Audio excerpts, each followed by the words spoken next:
बांग्लादेश में अचानक बढ़ती आगजनी की घटनाओं ने आम लोगों को गहरी चिंता में डाल दिया है। राजधानी से लेकर बंदर नगरी, औद्योगिक क्षेत्र और दूरदराज के गांवों तक हर दिन कहीं न कहीं भयावह आग लगने की खबर आ रही है।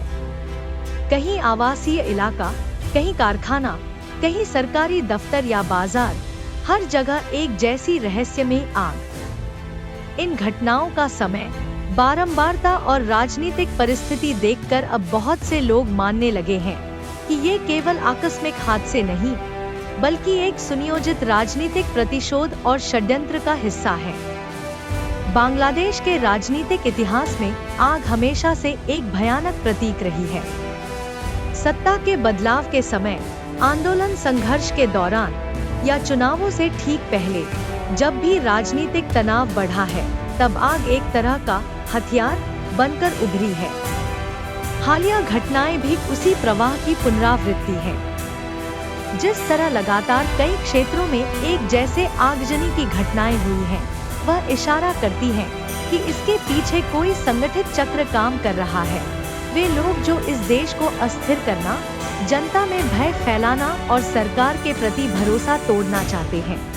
इन आगजनी की शुरुआत अक्सर उन जगहों से होती है जहां सामान्य परिस्थितियों में किसी दुर्घटना की संभावना बहुत कम रहती है। जांच के नाम पर शुरुआती तौर पर इसे बिजली के शॉर्ट सर्किट या लापरवाही कहा जा रहा है, लेकिन चश्मदीदों के बयान, स्थानीय वीडियो फुटेज और कई जगहों पर मिले पेट्रोल जैसे पदार्थों के निशान, ये सब किसी गहरी साजिश की ओर इशारा करते हैं।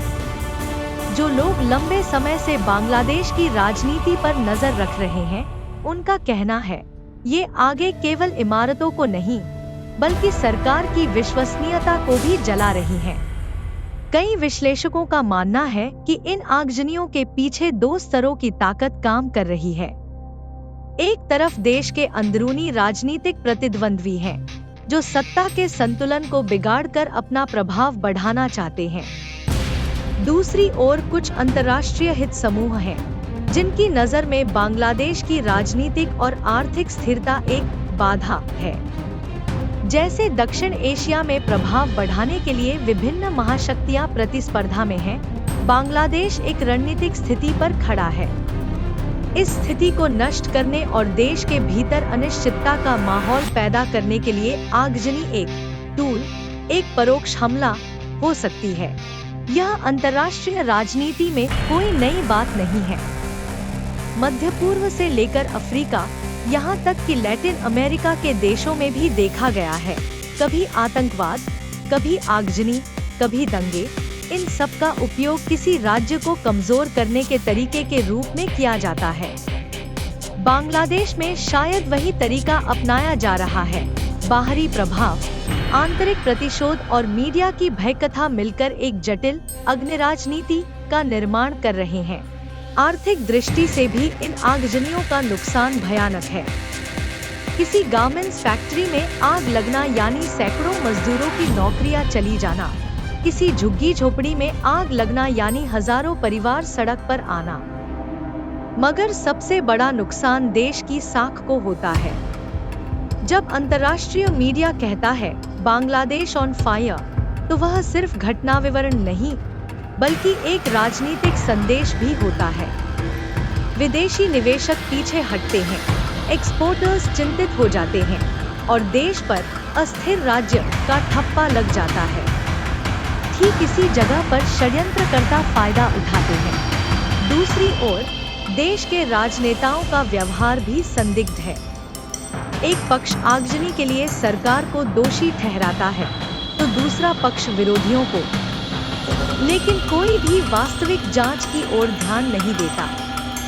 राजनीतिक लाभहानि का हिसाब लगाते लगाते आगजनी के पीछे असली हाथों से ध्यान हट जाता है। इसी तरह प्रतिशोध और अविश्वास की राजनीति देश में गहराती जा रही है। बांग्लादेश अब एक आग परख से गुजर रहा है। आग सिर्फ इन पत्थर ही नहीं जला रही, यह देश की स्थिरता, अर्थव्यवस्था और लोगों की सुरक्षा की भावना भी झुलसा रही है। इन आग की धुएं के पीछे राजनीतिक षड्यंत्र, अंतर्राष्ट्रीय प्रभाव और प्रतिशोध की आग में झुलसती सत्ता की लालसा छिपी है। अगर इन आगों के असली कर्ता नायक नायिकाओं का खुलासा न किया गया तो बांग्लादेश का आने वाला राजनीतिक इतिहास भी जलकर राख हो जाएगा। यही हाल फिलहाल के शहरों, बस्तियों और लोगों की उम्मीदों का हो रहा है।